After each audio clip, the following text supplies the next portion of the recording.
The rain came down in sheets that October afternoon, turning the streets of Portland into rivers of gray. A small figure stood on the corner of Morrison and 3rd, soaked through despite the thin jacket zipped up to his chin. 6-year-old Tommy Hayes clutched a piece of cardboard with uneven letters scrawled in blue marker, "Buy MY bike. Mommy needs money for food."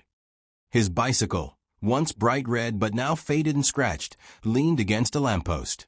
It had training wheels he had begged to keep even though other kids teased him. That bike meant freedom, meant summer days racing down the sidewalk, meant the sound of his mother's laughter as she chased behind him. But his mother hadn't laughed in 3 weeks. Tommy's fingers had gone numb an hour ago. He didn't know what time it was, only that the sky had gotten darker and the rain harder. People rushed past without looking, their umbrellas creating a canopy of avoidance. One woman had stopped, pressed a $5 bill into his hand with sad eyes, and hurried away before he could say thank you. The bill was now tucked in his sock, growing damp. He thought about the morning he had decided to do this. His mother had opened the refrigerator and stood there for a long time, staring at the almost empty shelves. She didn't know he was watching from the doorway. When she closed it and pressed her forehead against the door, her shoulders shaking, something inside Tommy had broken and reformed into determination. He was 6, but he understood empty meant hungry, and hungry meant his mother would give him her portion again, and she was already getting too thin. The bicycle had been a birthday present 2 years ago, back when things were different.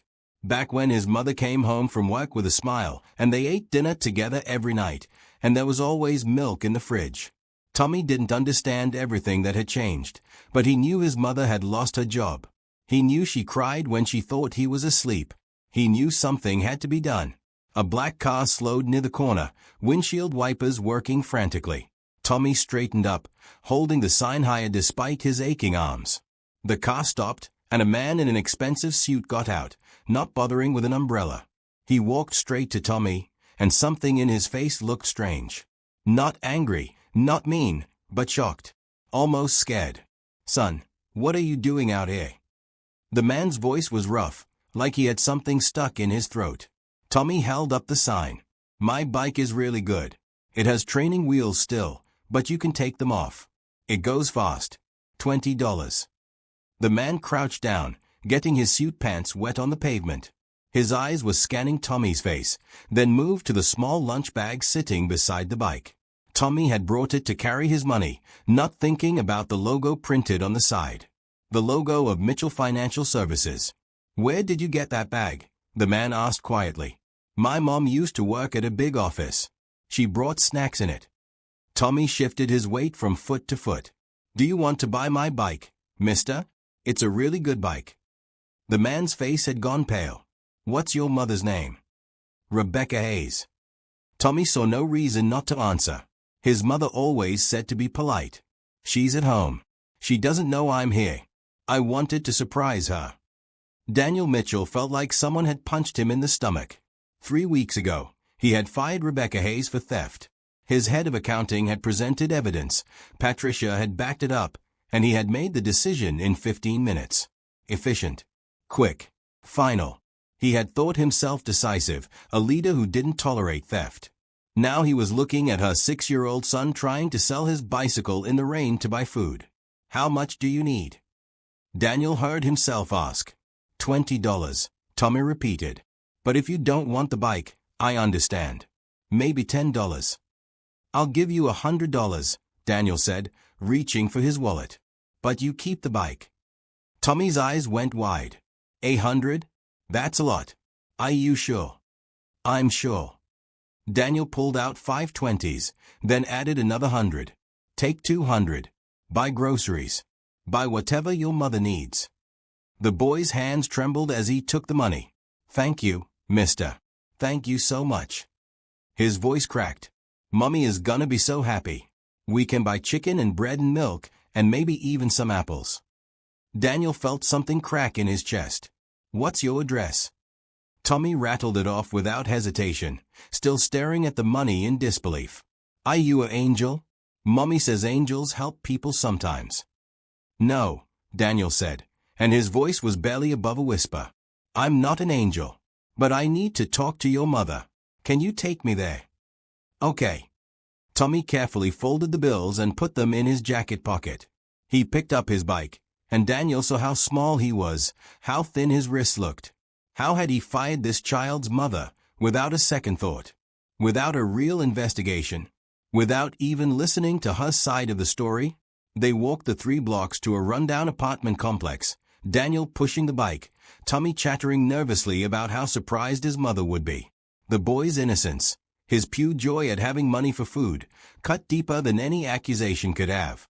When they reached apartment 2B, Tommy knocked on the door. "Mommy, I'm home." The door flew open, and Rebecca Hayes stood there, her face frozen between relief and terror. She grabbed Tommy and pulled him inside, then saw Daniel standing there in his soak suit, holding her son's bicycle. "What did you do to my son?" Her voice was low, dangerous, protective.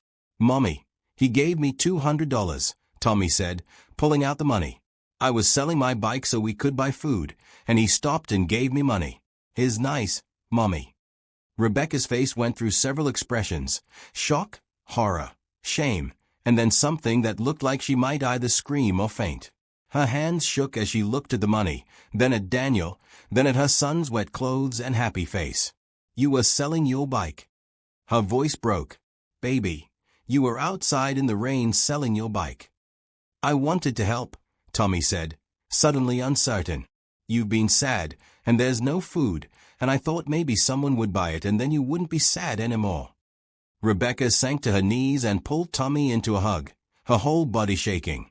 Daniel stood in the doorway, watching the scene he had caused. This was his fault. His hasty decision. His failure to investigate. His arrogance in thinking he knew the whole story. "Mrs. Hayes," Daniel said quietly, "I need to talk to you. Please." She looked up at him, and he saw no tears. Instead, he saw something harder, a mother's strength born from desperation and fueled by love. "Get inside," she said, standing up. "Tommy, go change into dry clothes. Now." As the boy scampered off, Rebecca turned to face Daniel Mitchell, the man who had destroyed her life with a signature on a termination form. The man who had just given her son $200. The man who looked nothing like the cold CEO who had escorted her from the building 3 weeks ago. "Start talking," she said. "Could you imagine standing in the rain watching your child sell their most precious possession just to feed you? What would you do in Rebecca's position? Drop your thoughts in the comments below, and subscribe to see how this story unfolds. 3 weeks earlier, Rebecca Hayes had walked into Mitchell Financial Services at 7 in the morning, just like she had for the past 4 years. The building was a sleek glass structure in downtown Portland, all modern lines and expensive furniture. She loved her job. Accounting had always made sense to her, the way numbers lined up and told stories if you knew how to read them. She grabbed coffee from the break room and settled at her desk, pulling up the quarterly reports she had been preparing. Her coworker Patricia Coleman waved from across the office, same as always. They weren't close friends, but they were friendly. Patricia had been with the company for 7 years, had seniority, had the respect of upper management. At 8:30, Rebecca's phone rang. Daniel Mitchell's assistant, Margaret Foster, asked her to come to the CEO's office immediately. Rebecca's stomach had clenched. She had never been called to the executive floor before. The elevator ride up 3 floors felt like descending into cold water. Margaret's face was professionally blank as she gestured Rebecca into Daniel's office. He sat behind a massive desk, looking every bit the successful CEO in his tailored suit. Patricia was already there, sitting in one of the leather chairs, her expression somber. "Ms. Hayes, sit down," Daniel said. His voice was clipped, businesslike. Rebecca sat, her hands gripping the armrests. "Is something wrong?" "We have evidence that you've been stealing from the company," Daniel said. No preamble. No softening. $20,000 over the past 6 months, moved in small increments to make it less noticeable. The words didn't make sense at first. Rebecca stared at him, then at Patricia, then back at Daniel. "That's not true. I would never." "We have the transfer records," Patricia said, her voice sad, disappointed. "I found them yesterday while auditing the accounts. I hoped I was wrong, but the evidence is clear. The transactions all trace back to your login credentials." "My login credentials?" Rebecca's voice went high. Someone must have used them. I didn't do this. I would never do this. Daniel pushed a folder across the desk. Inside were printouts of transactions, highlighted in yellow. Her username appeared on every one. The amounts were small, usually between $200 and $500, moved from various accounts into what was labeled as a processing account. From there, the trail supposedly led to an external bank account. This is your username, correct? Daniel asked. Yes, but I didn't make these transfers. Someone else must have used my credentials. Rebecca's heart was pounding. This couldn't be happening. Check the security logs.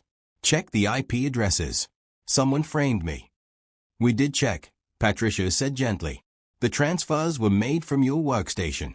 During hours you were logged into the system. Then someone used my computer when I stepped away, Rebecca insisted. Please, you have to investigate this properly. I have a son. I need this job. I would never steal. Daniel's expression didn't change. Ms. Hayes, the evidence is clear. We take theft very seriously at Mitchell Financial Services. I'm terminating your employment effective. Immediately. You'll be escorted from the building, and we'll be pursuing legal action for recovery of the stolen funds. Legal action. Rebecca felt the room spinning. But I didn't do anything wrong. Please, just look into this more carefully. Give me a chance to prove my innocence. The investigation is complete, Daniel said. Margaret will escort you to collect your personal belongings. Security will supervise. I'm sorry, but this is not negotiable. Rebecca had tried to argue, tried to plead her case, but Daniel had already dismissed her in his mind. She could see it in his face. He had decided she was guilty, and nothing she said would change his mind. Patricia had looked sympathetic, but said nothing in Rebecca's defense. The walk to her desk with security watching was the longest walk of her life. Co-workers stared. Some whispered. The box they gave her for her personal items felt like a coffin for her career. For years of dedication, of coming in early and staying late, of building a reputation, gone in 15 minutes. She had driven home in a daze, the box on the passenger seat, her mind trying to process what had just happened. When Tommy came home from school that afternoon, full of excitement about her art project, she had held him tight and tried not to cry. How was she going to pay rent? How was she going to buy groceries? How was she going to explain to a 6-year-old that everything was about to change? The first week had been spent applying for jobs, sending out resumes, making calls. But word traveled fast in Portland's financial sector. When potential employers called Mitchell Financial Services for a reference, they heard terminated for theft, and suddenly no one was hiring. Rebecca's savings account had enough for 1 month's rent, and maybe 2 weeks of groceries if she stretched it. The second week, she had sold her television, her laptop, anything she could spare. Tommy didn't complain when she told him they were simplifying their lives. He was a good kid, too good.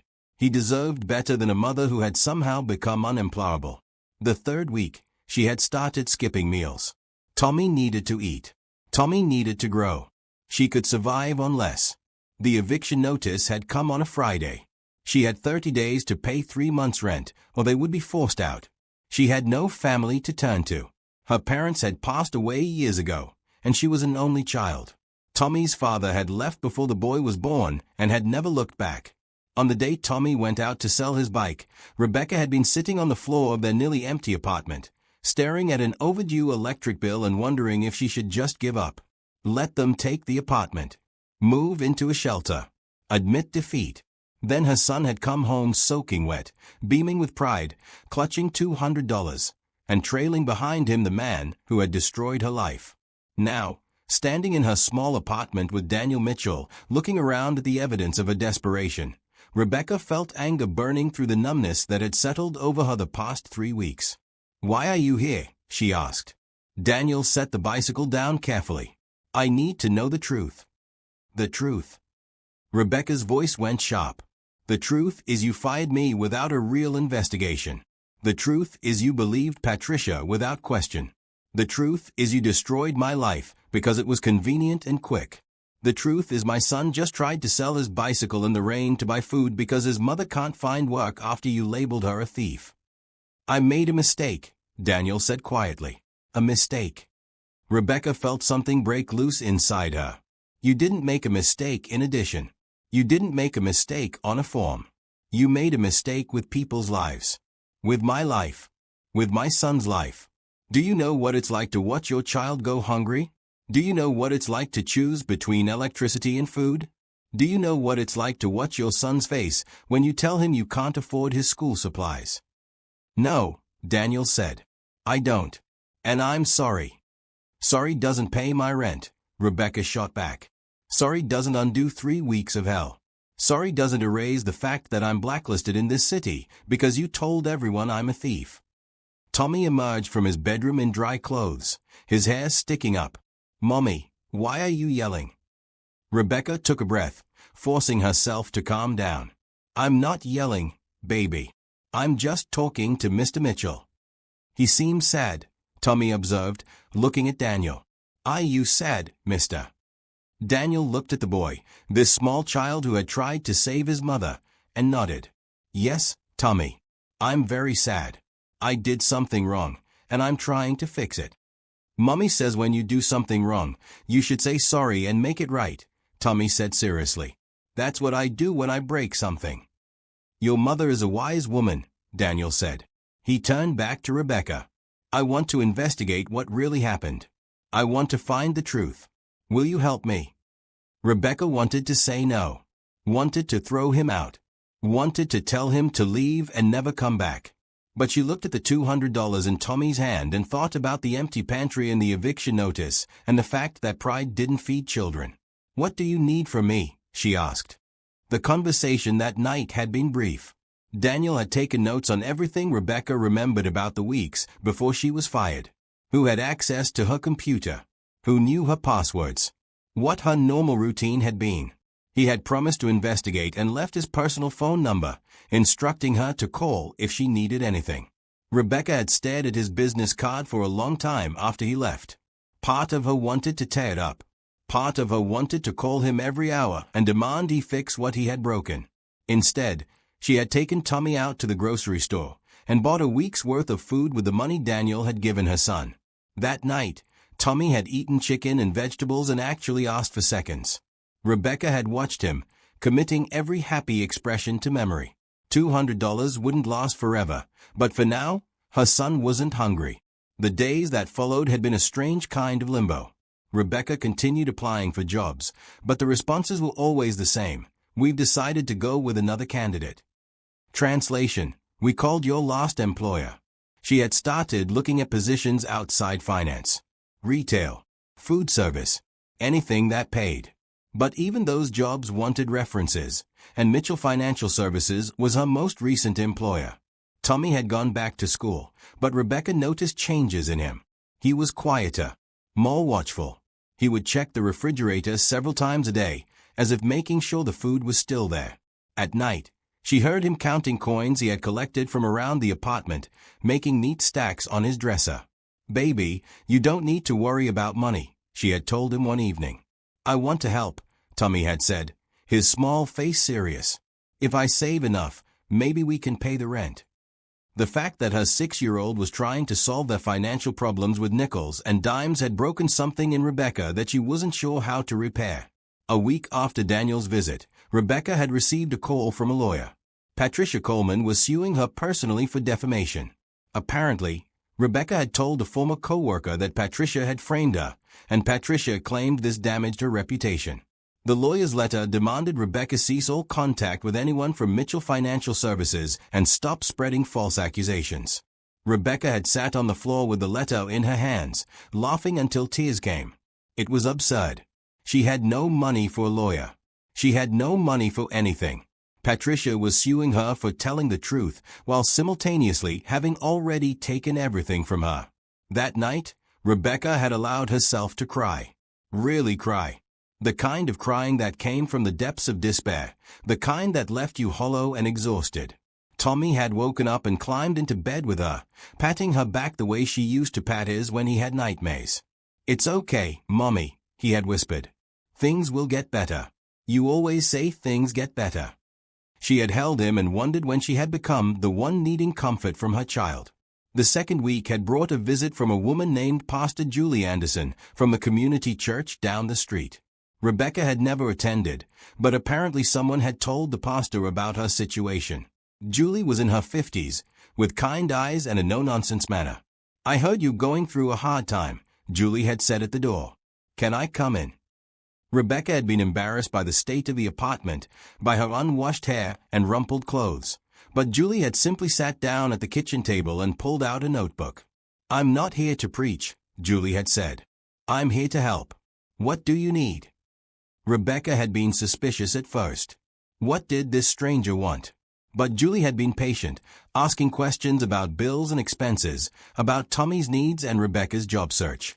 By the end of the conversation, Julie had given her a list of resources, a food bank that delivered, a program that helped with utility bills, a job placement service that specialized in workers who needed a second chance. "Why are you helping me?" Rebecca had asked. "You don't even know me."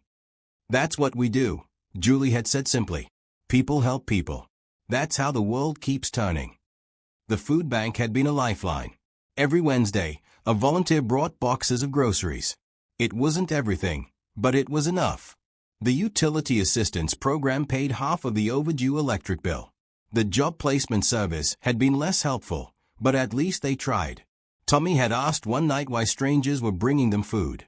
Rebecca had tried to explain about charity and kindness and community, like when Mr. Mitchell gave me money for my bike. Tommy had asked. "Sort of like that," Rebecca had agreed, though the comparison made her uncomfortable. Daniel's money had felt different. It had felt like guilt, like a man trying to patch a wound he had caused. She hadn't heard from Daniel in 2 weeks. Part of her was relieved. Part of her was angry. He had promised to investigate, but apparently that had been empty words. She should have known better than to trust him. On a Thursday afternoon, 3 weeks after being fired, Rebecca had sat down to calculate how much money she had left. The number was terrifying. She had enough for 1 more week of rent, and then nothing. The eviction notice had been updated. She had 7 days to come up with 3 months' rent or face removal. She had looked around the apartment, at the furniture she had saved for, the pictures on the walls, the home she had built for her son. They were going to lose it. She was going to lose everything, and there was nothing she could do to stop it. That night, Rebecca had lain awake making plans. There was a shelter across town that took families. It wouldn't be comfortable, but it would be safe. Tommy could still go to school. They would survive. Somehow. At 3 in the morning, she had gotten up and walked to Tommy's room. He was asleep, one arm wrapped around his stuffed bear, his face peaceful. She had spent so many nights watching him sleep, marveling at how perfect he was, how precious. She had promised herself when he was born that she would give him a good life, that he would never want for anything, that he would grow up safe and happy and loved. She had broken that promise. Rebecca had gone back to her room and pulled out her phone. Daniel Mitchell's business card sat on her nightstand. She stared at it for a long time, pride and desperation warring inside her. Finally, at 4 in the morning, she had sent a text, "Did you find anything?" The response had come immediately, "Yes. Can I come over tomorrow? We need to talk." Rebecca had stared at the phone screen, hope and fear mixing into something that made her feel sick. What had he found? Was it good news or more bad news? Could anything actually change? She hadn't slept the rest of the night. What would you do if you lost everything because someone lied about you? How far would you go to protect your child? Share your story in the comments below. Daniel had shown up at Rebecca's door at 9 in the morning carrying 2 briefcases and a bag from a local bakery. Tommy had answered the door, still in his pajamas, and his face had lit up. "Mr. Mitchell, did you come back to visit?" "I did," Daniel had said, crouching down to Tommy's level. "And I brought breakfast. Do you like bagels?" Tommy had looked at his mother for permission. Rebecca had nodded, and the boy had taken the bag with reverence, as if it contained treasure. In a way, it did. The smell of fresh bagels and cream cheese filled the small apartment. Daniel had waited until Tommy was settled at the kitchen table with his food before opening the first briefcase. Inside were folders, printouts, and highlighted documents. "I need to show you what I found," Daniel had said. Rebecca had sat down across from him, her hands wrapped around a cup of coffee he had also brought. "I'm listening." "The money didn't go where we thought it did," Daniel had started. "The final account that received the transferred funds belongs to Patricia Coleman." Rebecca had felt the coffee cup slip in her hands. "What?" "Patricia has been embezzling for months, maybe longer. She set up a complex system of transfers to make it look like the money was going through processing, but it was actually being funneled into her personal account. When I started investigating, she got nervous. She needed a scapegoat. She chose me," Rebecca had said flatly. "She chose you," Daniel had confirmed. "You had access to the same systems. You worked closely enough that your login being used wouldn't raise immediate suspicion. And when I confronted her yesterday with the evidence, she confessed." The room had gone very quiet. Rebecca had stared at the documents Daniel was spreading across a kitchen table, her mind trying to process what he was saying. She confessed. She confessed to the embezzlement. She confessed to framing you. She confessed to lying about the evidence. Daniel had looked up, and his eyes were full of something that looked like shame. "Rebecca, I owe you an apology that words can't cover. I should have investigated properly. I should have listened to you. I should have been a better leader. Instead, I made a snap judgment that destroyed your life." Tommy had been listening from the kitchen table, his bagel forgotten. "So Mommy didn't do anything wrong." "Your mother didn't do anything wrong," Daniel had confirmed. "In fact, she did everything right. She was a good employee, a hard worker, and an honest person. I was the one who made the mistake." "What happens now?" Rebecca had asked. Her voice had sounded far away. "Patricia has been arrested," Daniel had said. "The police have the evidence. She'll be charged with embezzlement and fraud. The company will press charges for the full amount she stole, which turned out to be closer to $100,000 over 18 months. Rebecca had felt dizzy. $100,000. She was good at hiding it. The $20,000 we found was only the most recent batch. She might have gotten away with it if she hadn't gotten scared and tried to frame you." Daniel had pulled out another folder. "Which brings me to what I want to offer you." Rebecca had tensed. "Offer me?"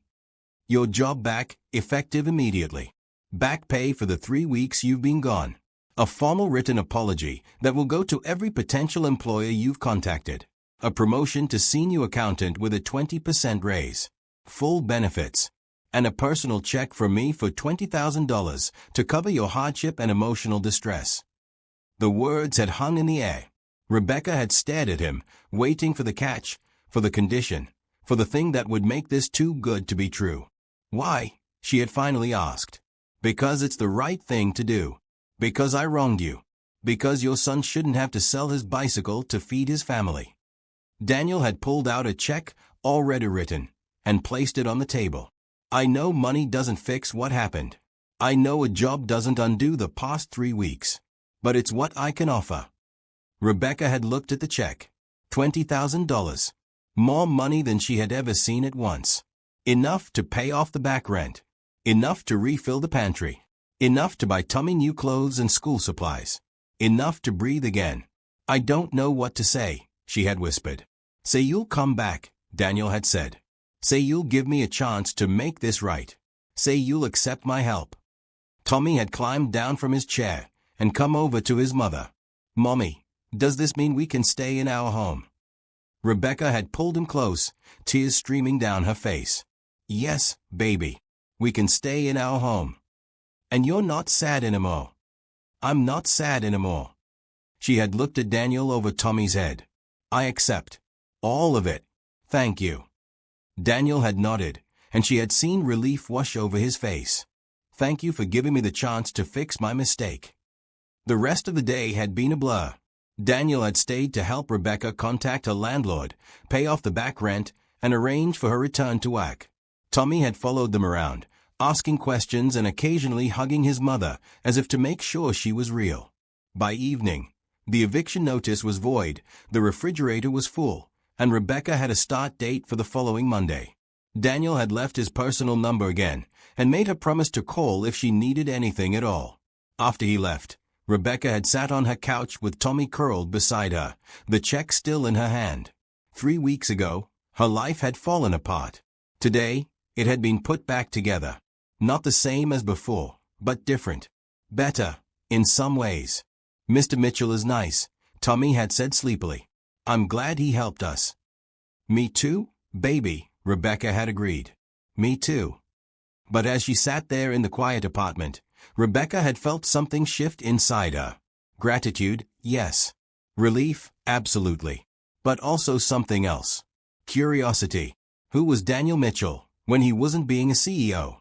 What kind of man gave a child $200 in the rain? What kind of man spent 2 weeks investigating to find the truth? What kind of man wrote a personal check for $20,000 to fix his mistake? She had fallen asleep that night with questions she couldn't answer, and a feeling that her life was about to change in ways she couldn't predict. Monday morning had felt surreal. Rebecca had stood in front of her closet, picking out work clothes she hadn't worn in 3 weeks, feeling like she was dressing for a role in a play. Her hands had shaken as she buttoned her blouse. Tommy had been excited, chattering about how his mom was going back to her important job, how everything was back to normal. Rebecca had smiled and made him breakfast and tried not to think about walking back into Mitchell Financial Services. The building had looked exactly the same. Glass and steel and corporate perfection.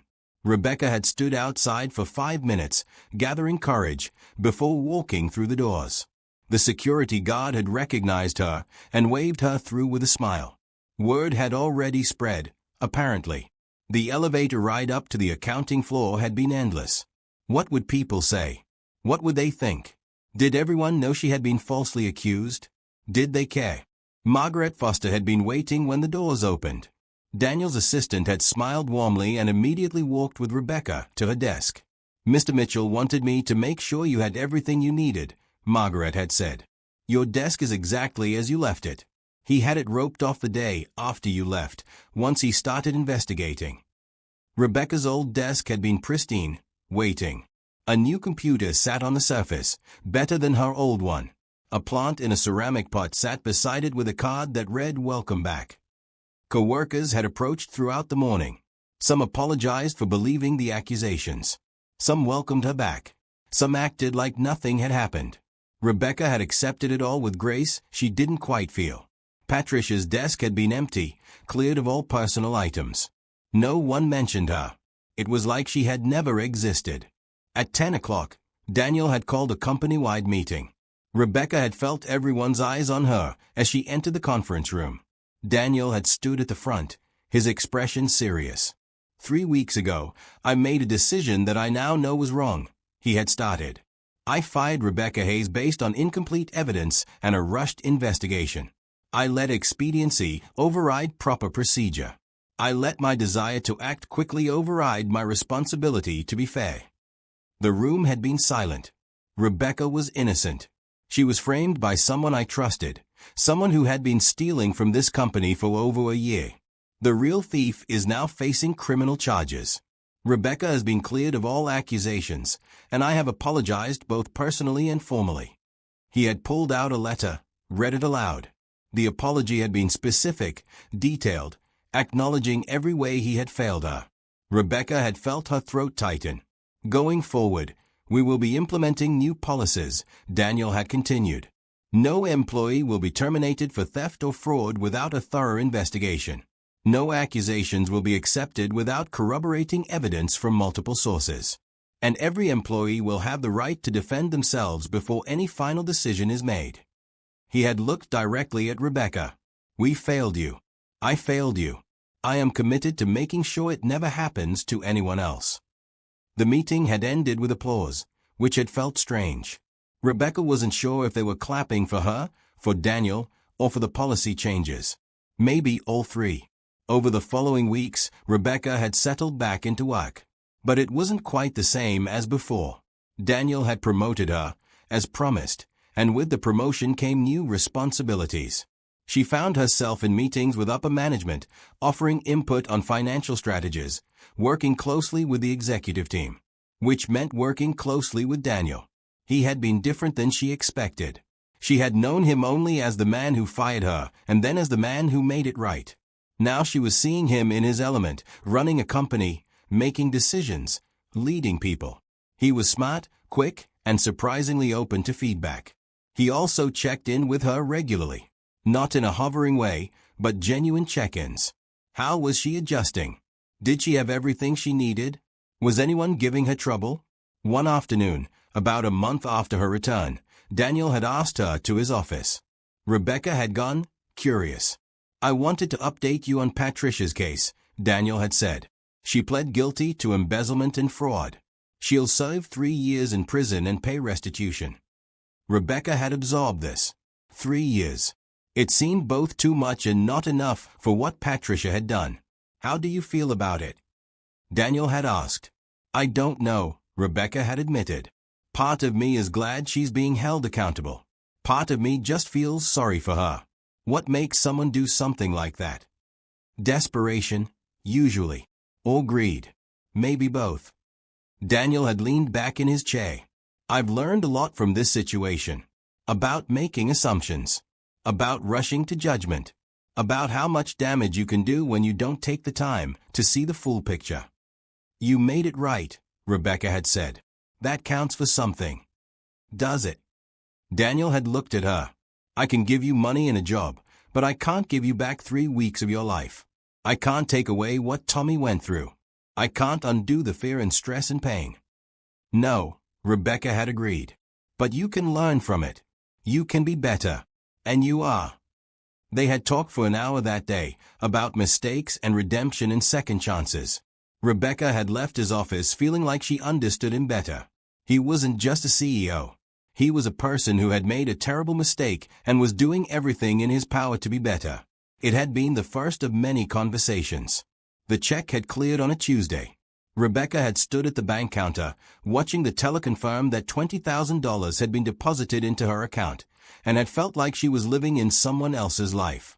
That evening, she had sat with Tommy at the kitchen table and made a list. Not of things they wanted, but of things they needed. The car needed new tires. Tommy needed a proper winter coat. The apartment needed repairs. They could afford it now. But beyond the practical things, Rebecca had found herself thinking about what to do with the money that was left over. She had enough to create a real emergency fund, something she had never had before. Security, safety, peace of mind. Tommy had suggested they buy pizza for dinner. Rebecca had laughed and agreed, and they had splurged on the large pizza with extra cheese that Tommy loved. As they ate, Tommy had told her about his day at school, about his friends and his teacher, and the book they were reading. "Are we rich now?" Tommy had asked between bites. "No, baby. But we're secure. We have enough." Rebecca had ruffled his hair. "That's a good thing. Can we get a dog?" Rebecca had laughed. "Let's not get carried away." The next Sunday, Pastor Julie had called and asked if Rebecca would like to come to church. Rebecca had hesitated. She wasn't particularly religious, but Julie had been so kind during the worst weeks. It felt wrong to refuse. The church had been small and welcoming. People had greeted her warmly, without judgment or prying questions. Julie had introduced her to the community, and Rebecca had felt something loosen in her chest. These were good people. People who helped without expecting anything in return. After the service, Julie had invited Rebecca and Tommy to lunch. They had gone to a diner downtown, and over burgers, Julie had asked how things were going. "Better," Rebecca had said. "So much better. I got my job back. My boss made things right. We okay now." "I'm glad," Julie had said. "You deserve that. Both of you." "I want to pay it forward," Rebecca had said suddenly. The thought had been forming for days. "You helped me when I had nothing. Other people helped me. I want to help someone else."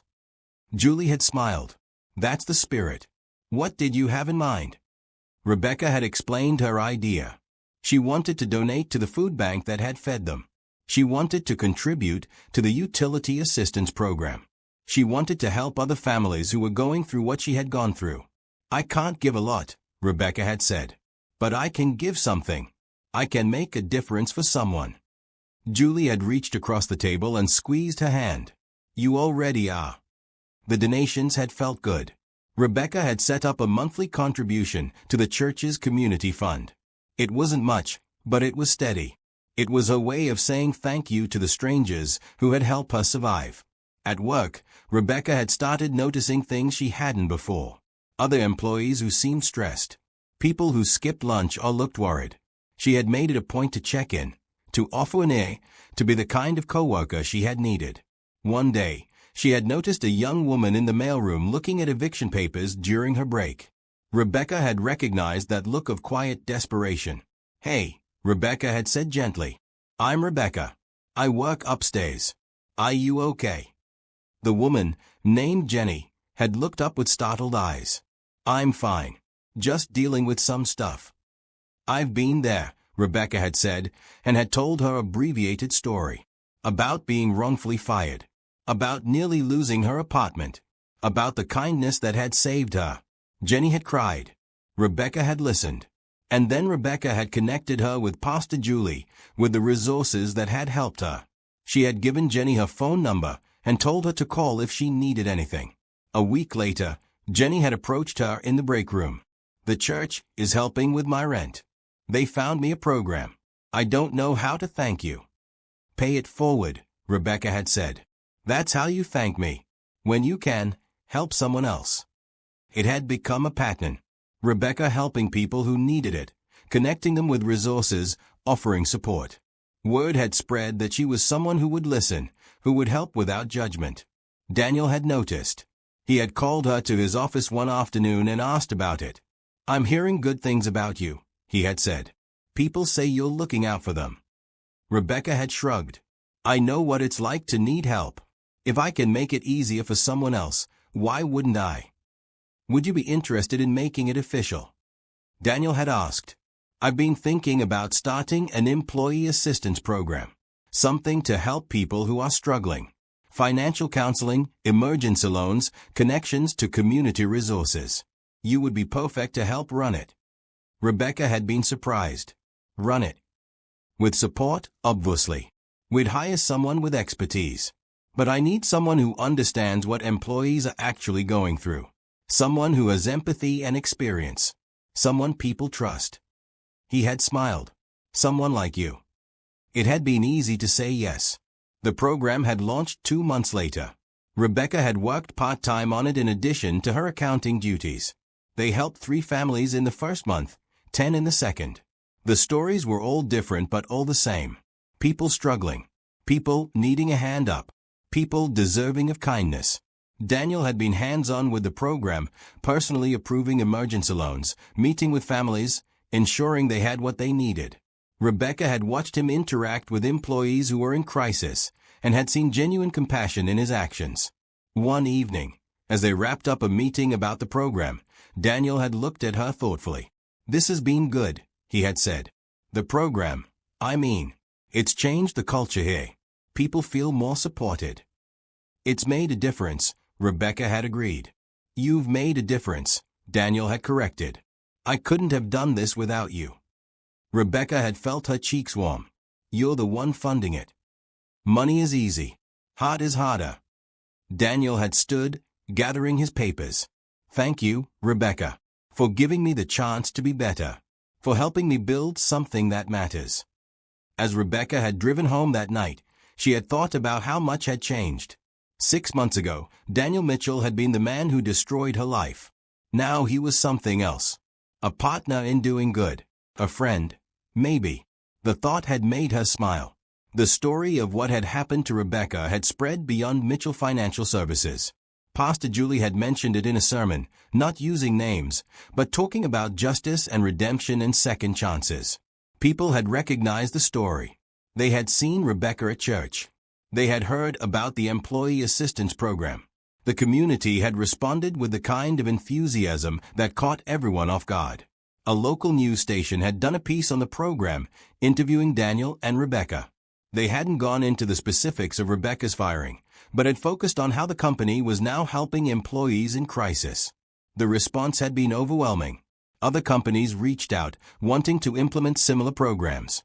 Individuals called to offer donations. The church's community fund had tripled. One Saturday morning, Rebecca had received a call from Frank Morrison, who owned Morrison Hardware down the street from her apartment. She knew him only as the friendly man who had helped her pick out a plunger once. "Rebecca, I hope I'm not bothering you," Frank had said. I saw you on the news. That program you're running, it's a great thing. Thank you, Rebecca had said, wondering why he was calling. I want to donate to it. $5,000. And I want to set up something similar for my employees. Would you be willing to help me figure out how to do it? Rebecca had been speechless for a moment. You want to donate $5,000? I've been lucky in life, Frank had said. It's time to share that luck. Plus, I remember your boy coming into my store once, counting pennies to buy a notebook for school. Broke my heart. No kid should have to do that. Rebecca had remembered that day. It had been right after she was fired. Tommy had wanted to help with school supplies, had gathered all his save coins. Frank had quietly given him the notebook and refused payment, saying they were on sale. You helped us, Rebecca had said, her voice thick. You didn't have to, but you did. That's what neighbors do, Frank had said simply. The $5,000 donation had been the beginning. Other business owners in the neighborhood had followed suit.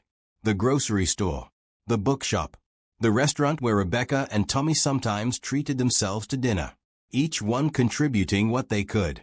A committee had formed, organized by Pastor Julie, to distribute the funds to families in need.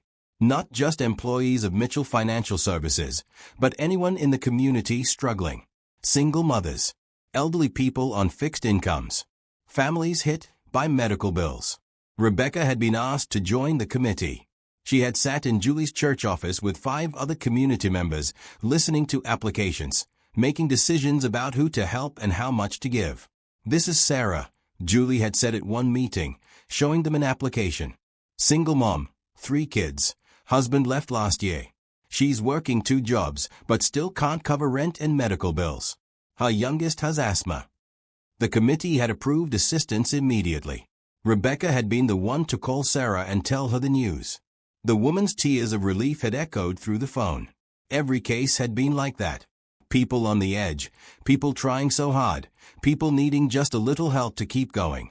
Rebecca had seen herself in every application. She understood the desperation, the fear, the constant worry.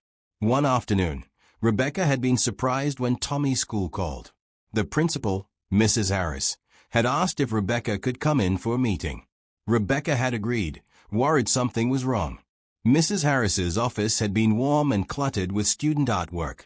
The principal had smiled when Rebecca arrived. Nothing's wrong, Mrs. Harris had assured her.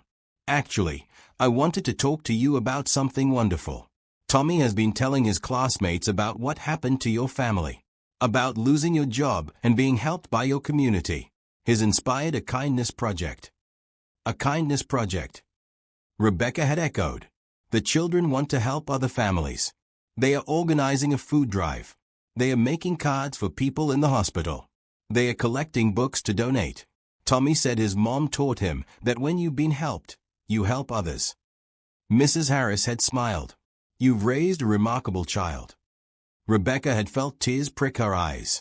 He's teaching me as much as I'm teaching him. The school's food drive had collected 200 cans and boxes. Tommy had been so proud, organizing his classmates, creating posters, encouraging participation. Rebecca had watched him present the donations to the food bank and had felt her heart could burst. That evening, as she tucked him into bed, Tommy had said, I like helping people. It feels good. It does feel good, Rebecca had agreed. You're a kind person, Tommy. I'm proud of you. Mr. Mitchell is kind too, Tommy had said. He helped us. And now we help others. It's like a circle. A circle of kindness, Rebecca had said. That's beautiful. Tommy had yawned. Is Mr. Mitchell your friend now? Rebecca had paused. Yes, I think he is. Good. I like him. He makes you smile. After Tommy had fallen asleep, Rebecca had sat in her living room thinking about that observation. Daniel did make her smile. Over the past months, they had developed an easy friendship. They had lunch sometimes to discuss the assistance program. They texted occasionally about work matters that turned into conversations about other things. He had shown up at the church food drive to volunteer. He had met Tommy several times, always treating the boy with respect and kindness. It was more than a professional relationship now. But what was it, exactly? Rebecca had pushed the thought away. Daniel was her boss. He was the CEO. He was the man who had made a terrible mistake and was trying to make amends. That's all it was. That's all it could be. But late at night, when she was honest with herself, Rebecca knew it was already more than that. Spring had arrived in Portland, bringing rain that felt softer than winter's cold downpours. The city had bloomed with cherry blossoms and tulips, and Rebecca had found herself noticing beauty again in a way she hadn't in years. The Employee Assistance Program had helped 30 families in 6 months. The community fund had grown beyond anything Pastor Julie had imagined. Stories of kindness and support had spread through the neighborhood like wildflowers. And Rebecca had found herself happy in a way that felt both familiar and entirely new. Work had become more than just a job. She loved her role, loved making a difference, loved watching employees' lives improve. Daniel had given her more responsibility, more autonomy, more trust. He had also given her something else, his friendship. They had coffee together most mornings now, discussing the day ahead. They texted in the evenings, sharing funny moments or frustrating challenges. Daniel had started joining the church volunteer events, showing up in jeans and a t-shirt instead of his usual suit, surprising everyone with his willingness to get his hands dirty.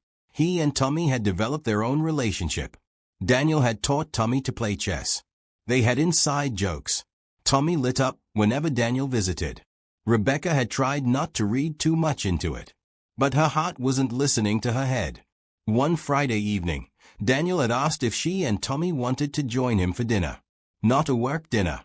Just dinner. Rebecca had agreed, telling herself it was just friends spending time together. They had gone to a family restaurant in the Pearl District. Tommy had chatted about school and his growing coin collection and the new bike Daniel had bought him to replace the old one. You didn't have to do that, Rebecca had protested when Daniel had shown up with the bike. I wanted to, Daniel had said simply. Every kid deserves a good bike. At dinner, Rebecca had watched Daniel interact with Tommy, patient and engaged, actually listening when Tommy told long, rambling stories. She had seen other diners watching them, probably assuming they were a family. The thought had made her heart ache. After dinner, they had walked through the park. Tommy had run ahead, climbing on the playground equipment. Daniel and Rebecca had sat on a bench, watching him. He's a great kid, Daniel had said. He is, Rebecca had agreed. He's been through a lot, but he's resilient. He gets that from you. Rebecca had looked at him. I don't know about that. I fell apart pretty thoroughly. You survived. You kept going. You protected your son. That's not falling apart. That's strength. Daniel had turned to face her. Rebecca, I need to tell you something. Her heart had started beating faster. Okay. I know I'm your boss. I know there's a power dynamic. I know it's complicated. But I need you to know that somewhere along the way, you became important to me. Not just as an employee. As a person. As a friend. As something more than a friend. Rebecca had stared at him, unable to form words. I'm not asking you to do anything about it, Daniel had continued quickly. I'm not trying to make you uncomfortable. I just need you to know. Because pretending I don't have feelings for you is getting harder every day. I have feelings for you too, Rebecca had heard herself say. I've been trying not to. It seems crazy. 6 months ago, you were the person I hated most in the world. Now you're someone I think about all the time. Daniel had smiled, and it had transformed his face. So what do we do? I don't know, Rebecca had admitted. This is all so complicated. It doesn't have to be, Daniel had said. I'm not asking you to decide anything tonight. I'm just asking if you're open to the possibility of us, of seeing where this goes. Rebecca had thought about all the reasons to say no. The professional complications. The power imbalance. The fact that their history was so fraught. But she had also thought about how he made her laugh. How safe she felt with him. How Tommy adored him. How her heart lifted whenever she saw him. I'm open to the possibility, she had said finally. Daniel had taken her hand, and the simple touch had felt like coming home. They had taken things slowly. Dinner once a week, always including Tommy. Coffee that turned into breakfast. Texts that became phone calls. Daniel had been careful not to use his position at work inappropriately. He had asked HR to advise him on policy, had made sure everything was documented and transparent. The office had noticed, of course. People talked. But the talk had been mostly positive. They saw how Daniel treated Rebecca with respect. They saw how the relationship had grown naturally from friendship. They saw that Rebecca held her own, never allowing herself to be diminished. 3 months into their relationship, Daniel had asked Rebecca and Tommy if they wanted to go hiking. They had driven to the Columbia River Gorge, walked the trails, admired the waterfalls. Tommy had run ahead again, exploring, and Daniel and Rebecca had walked hand in hand. "I've been thinking about my life before all this," Daniel had said. "I worked all the time. I measured success by profit margins and quarterly reports. I didn't have real relationships. I didn't have purpose beyond making money. And now?" Rebecca had asked. "Now I know what matters. Helping people. Building community. Making a real difference. You and Tommy showed me that. This whole experience showed me that." He had stopped walking and turned to her. "I was successful before, but I wasn't happy. Now I'm both." "I'm happy too," Rebecca had said. "Happier than I've been in years. Maybe ever." They had kissed there on the trail, with wildflowers blooming around them and the sound of water in the distance. It had felt like a promise. That evening, as they drove home, Tommy had asked from the backseat, "Are you and Mr. Mitchell dating?" Rebecca had glanced at Daniel, who had smiled. "Yes, we are," she had said. "How do you feel about that?" Tommy had been quiet for a moment. "Does that mean he might become my dad someday?" Rebecca's breath had caught. Daniel had reached over and squeezed her hand. "Would that be okay with you?" Daniel had asked Tommy. "Yeah," Tommy had said. "That would be really good." They had all been quiet the rest of the drive home, but it had been a comfortable silence. The kind of silence that felt like family. Summer had arrived with bright sunshine and warm days. Tommy had finished first grade with honors, proud of his reading skills and his new friends. Rebecca had been promoted again, this time to Director of Community Impact, a position created specifically for her growing role in the company's charitable work. The Employee Assistance Program had expanded to other companies. Rebecca had been invited to speak at conferences, to share her story and the model they had built. It was strange, being seen as an expert, as someone with wisdom to share. But she had learned to embrace it. Daniel had learned too. He had become more thoughtful as a leader, more willing to listen, more focused on people rather than just profits. The company culture had shifted. Employees felt valued. Turnover had dropped. Productivity had increased. Doing good had turned out to be good business. On a Saturday in July, Rebecca had woken to find Daniel in her kitchen, making pancakes. He had his own key now, and Tommy loved the mornings when he showed up to cook breakfast. Chocolate chips or blueberries? Daniel had asked Tommy, who was still in his pajamas. "Both," Tommy had said decisively. Daniel had laughed and added both. Rebecca had poured coffee and watched them together, her heart full. After breakfast, Daniel had suggested they go to the coast for the day. They had piled into his car, windows down, music playing. Tommy had sung along off-key. Rebecca had taken pictures on her phone, capturing moments she wanted to remember forever. At the beach, Tommy had built elaborate sandcastles while Rebecca and Daniel walked along the water. The waves were gentle, the sun warm on their faces. "I've been thinking about the future," Daniel had said. "About what I want my life to look like." And Rebecca had prompted. "I want it to look like this. You, Tommy, family, purpose. I want to keep building the program, keep helping people. I want to teach Tommy chess and take him hiking and be there for his school events." He had stopped walking and faced her. "I want to marry you, Rebecca." Rebecca's heart had stopped. "What?" "Not today. Not tomorrow. But someday. I want you to know that's where this is heading for me. I want you to have time to think about it, to be sure. But I needed you to know. I love you. I love Tommy. I want to build a life together." Tears had filled Rebecca's eyes. "I love you too. This past year has been the craziest, most unexpected, most wonderful year of my life. You've given me so much." "You've given me more," Daniel had said. "You've given me purpose. You've made me a better person. You and Tommy have filled places in my heart I didn't know were empty." They had kissed there on the beach, with the sound of waves and Tommy's delighted shouts in the background. It had felt like a beginning. Over the following weeks, they had talked seriously about the future, about what marriage would mean, about how to blend their lives fully, about Tommy and his needs, about their work and how to navigate the professional aspects. Rebecca had introduced Daniel to the idea slowly with Tommy, asking how he would feel if Daniel became part of their family permanently, like a real dad. Tommy had asked, his eyes wide. Like a real dad, Rebecca had confirmed. Tommy had thrown his arms around Daniel's waist. "Yes, I want that." In August, Pastor Julie had pulled Rebecca aside after church. "I've been watching you this past year," Julie had said. "You've grown so much. You've helped so many people. You've become a leader in this community." "I had good teachers," Rebecca had said. "You helped me when I had nothing.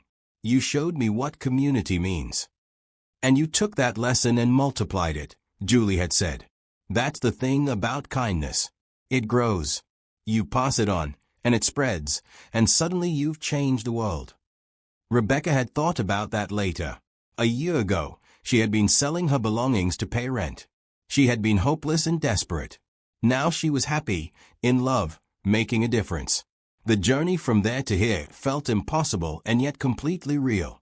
One evening, as she tucked Tommy into bed, he had asked, "Mommy, are you glad Mr. Mitchell fired you?" The question had surprised her. "Why would you ask that?" "Because if he didn't fire you, he wouldn't have found out he was wrong. And then he wouldn't have helped us. And then you wouldn't have become friends. And then you wouldn't be in love. So maybe it was good that bad things happened first."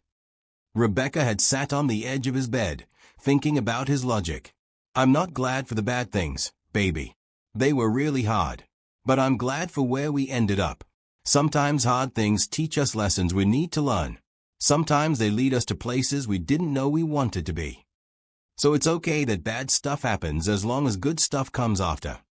I think it's okay that we learn from bad stuff and use it to make good stuff happen," Rebecca had said carefully.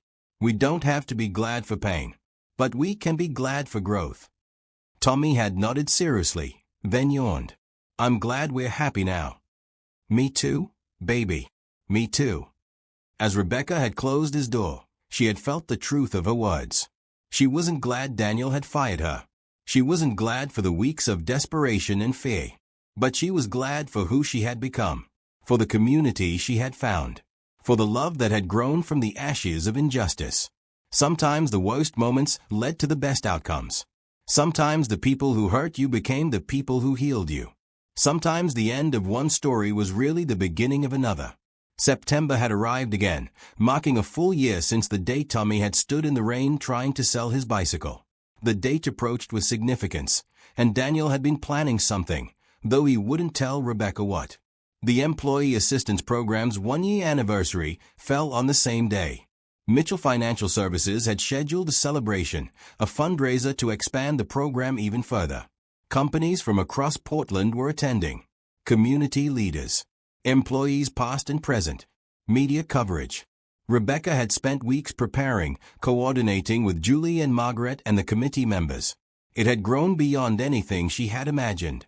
They had helped over 100 families now. The model had been replicated in 7 other companies. The community fund had $250,000. The morning of the event, Rebecca had stood in front of her mirror, smoothing her red dress. She had come so far from the woman who had stood here a year ago, broken and despairing.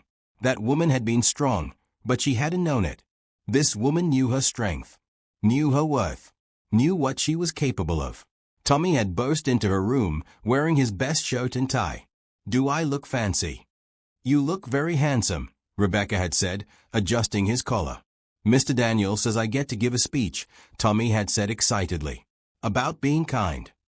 "You're going to do great," Rebecca had assured him.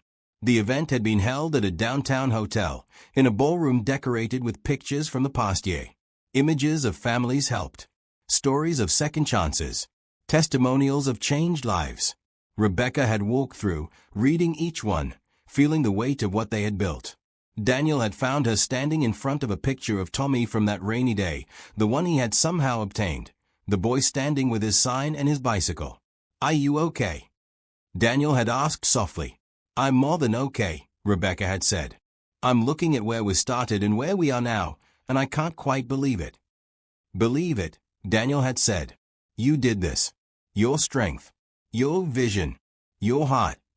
The event had started with Daniel giving a speech about the past year, about mistakes and redemption, about learning to lead with compassion, about building a company culture that valued people as much as profits. Then Rebecca had spoken, telling an abbreviated version of her story. She had talked about desperation and hope, about community support, about the kindness of strangers, about paying forward what had been given to her. The room had been silent, hundreds of people listening to her words. When she finished, the applause had been thunderous. Then Tommy had walked to the microphone. At 7 years old, he had been small behind the podium, but his voice had been clear. "My name is Tommy Hayes," he had started. "Last year, I tried to sell my bike because my mom needed help. I didn't know what else to do. I was just a kid, and I wanted my mom to stop being sad." The room had been completely still. Mr. Daniel stopped and helped us. He gave us money and helped my mom get her job back. He made things better. Then my mom started helping other people. Then other people started helping even more people. And now look at all of us here, helping together. Tommy had looked out at the crowd. "I learned that being kind is important. Not just big kind, like giving money, but small kind too. Like saying nice things. Like listening when someone is sad. Like sharing your snack with someone who forgot theirs. Every kind thing matters." He had paused. "My mom says that hard things can teach us to be better. Our hard thing taught us to help people.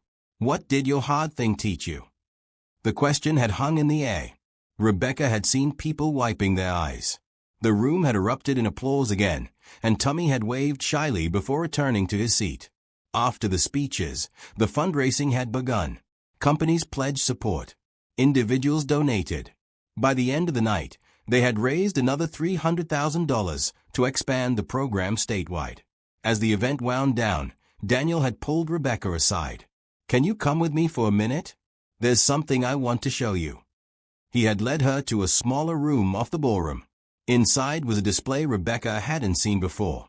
It was a timeline of the past year, carefully documented. Pictures of her and Tommy. Articles about the program. Testimonials from families they had helped. Quotes from employees whose lives had changed. At the end of the timeline was a bench with an envelope on it. "Sit," Daniel had said gently. Rebecca had sat, Daniel beside her. She had opened the envelope to find a letter in his handwriting. "Dear Rebecca," it read. "1 year ago, I made the worst mistake of my life. I fired you without proper investigation. I destroyed your livelihood based on lies. I caused you and Tommy unspeakable pain. I cannot undo that.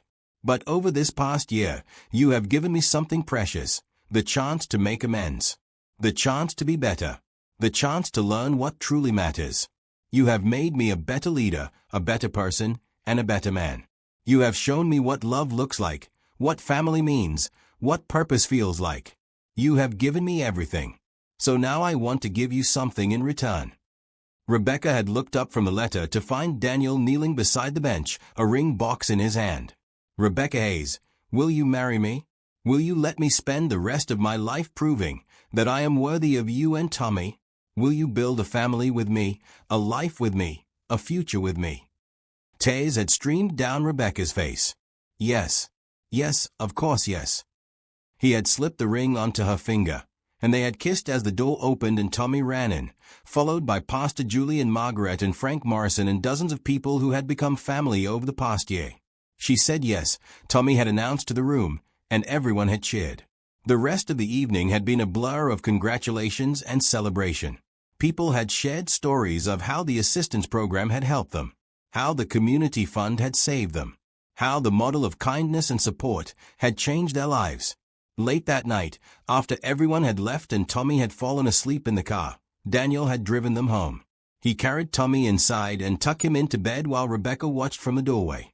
"Thank you," Tommy had murmured, half asleep. "Thank you for being my dad." Daniel's eyes had grown wet. "Thank you for letting me." Outside Tommy's room, Rebecca had taken Daniel's hand. "I love you. I love this life we're building. I love that we turned something terrible into something beautiful." "We haven't finished yet," Daniel had said. "This is just the beginning. There are more people to help, more families to support, more communities to build. And we get to do it together." They had stood there in the quiet apartment, holding each other, thinking about the journey that had brought them here. The pain and the healing, the loss and the finding, the ending that had become a beginning. Outside, the city of Portland sparkled with lights. Somewhere out there, families were struggling. But now there were resources to help them. Now there was a community ready to catch them when they fell. Now there were people like Rebecca who knew what it meant to need help and were committed to being the help others needed. 1 year ago, a little boy had stood in the rain trying to sell his bike. Today, that boy slept peacefully in a home filled with love, his family secure, his future bright. Today, hundreds of other families had been given the same chance. Kindness had multiplied. Hope had spread. Love had conquered. And in the end, that was all that mattered.